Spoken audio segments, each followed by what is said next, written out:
Saya nak tanya korang, bila kereta korang habis minyak, apa yang korang buat? Mesti korang top up minyak kan? So badan korang bila tak cukup air, apa yang korang kena buat?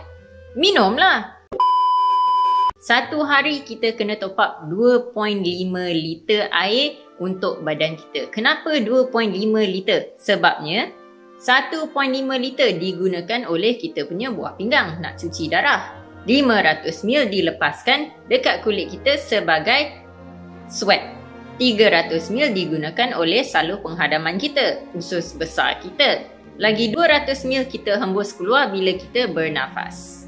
So setiap hari kita kena gantikan at least 2 liter air dalam badan kita.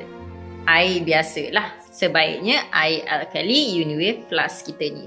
Yang 500 ml lagi tu kalau korang nak minum teh ke kopi ke whatever ke boleh je. Asalkan 2 liter tu air mineral. Tak pun air alkali kita.